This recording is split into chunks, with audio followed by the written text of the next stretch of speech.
Good morning, or at least this morning here. So I wanted to share with you guys my 1,000 hours outside tracker. We are just above 950 now, which is really exciting since it's September. My goal to reach 1,000 is at the end of October, so hopefully we can get 1,200 hours this year. Last year was my first year tracking, and we reached our 1,000 hour on December 31st. So that was very exciting, very close.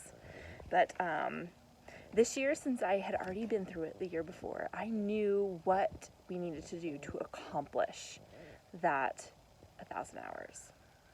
Now, a funny thing happened last year on that hike, our last hike of the year, is that I lost my tracker. Somehow it had fallen out of my pocket because I brought it to take a picture of it once we finished that time.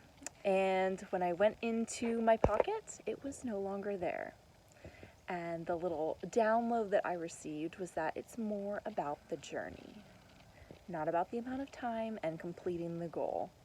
It's about the quality time I had spent with my kids and just the amount of nervous system regulation that I went through spending that amount of time outside, and how much extra movement we got. I mean, there's loads of things that was part of that journey, and it wasn't so much about reaching the end goal. So I know I just said my goal is 1,200 hours for this year, but I just wanted to share that this year I've really been able to enjoy those hours more. At the end of last year, it was kind of like a rush, like, okay, we have to get outdoor time. But now I'm very lackadaisical about cataloging it. We're probably already there because I underestimate all the time how much time we got, because I want to make sure that we actually get all of the time and not overestimate. But now it's just part of our routine this year. It has just been an easy transition to really enjoy our time. And, you know, some days we get 6 hours, 7 hours, and those are just the best days. And everyone goes to bed early, which is even better. But yeah, now that's just part of our life. And I want to continue doing this for at least until the kids are 6, 7, 8, just to make sure that we are getting our time. And this is where I'm getting to my meat and potatoes here of this conversation, is that I wouldn't know where the heck we were if I didn't track it. And just like nutrition, just like movement, there are lots of things that should be tracked that we don't track. To be honest, this is the only thing that I am tracking. And I really hope that one day I'll have the energy to track my nutrition. Because if I hadn't tracked it, I wouldn't know if we were at 400 or if we were at 1,200. To be honest, you unless it's really tracked, at least in my case, I would have no idea. And I would make things up, you know? And I really want to make sure that we're getting adequate time outside, because I truly believe that I would overestimate by a lot. Now, before, when Maddie was like 1 or 2, before I started tracking, we would spend like an hour and a half outside, and I would call that good. Right? That would be a good day if we spent a little over an hour outside. And then once I found out that we should be getting around 3 hours outside, and with the tracker, it's an average of 2 hours and 45 minutes a day for the whole year. When I saw that, I was like, wow, I have really undercut how many hours we are supposed to be outside for our health.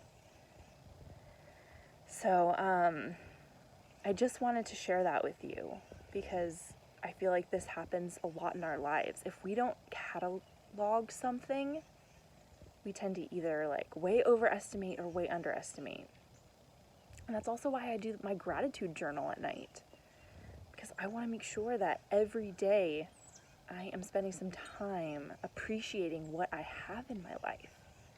If I didn't do that, a week or two would go by and I'm like, oh wait, let me appreciate now.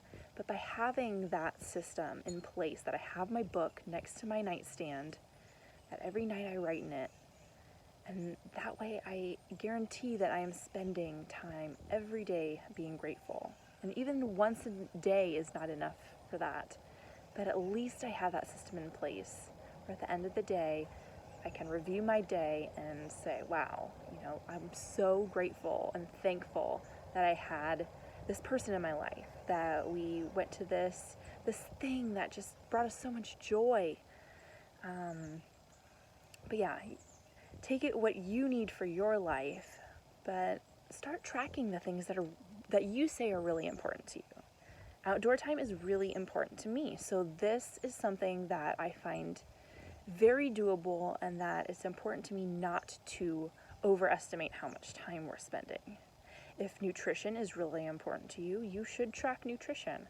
If gratefulness and thankfulness is important to you, start a journal. Maybe write in it after every meal, or like me, just do it once a night starting, and then you can add on as you develop that habit to do, a smaller thing. Don't go all in, but start small and work your way up. And just like logging miles if you're training for a race, it's all in the same situation here, but just applying it to the areas of your life that you want to prioritize, that you want to make sure that you do every day. Okay, I think that's enough. So thank you so much for listening, but I have found this extremely helpful, and I really want to integrate it into other areas of my life. And this is part of my journey, is cataloging it with you guys, so that way I am held accountable in some way for what I say. So anyway, thank you. Bye.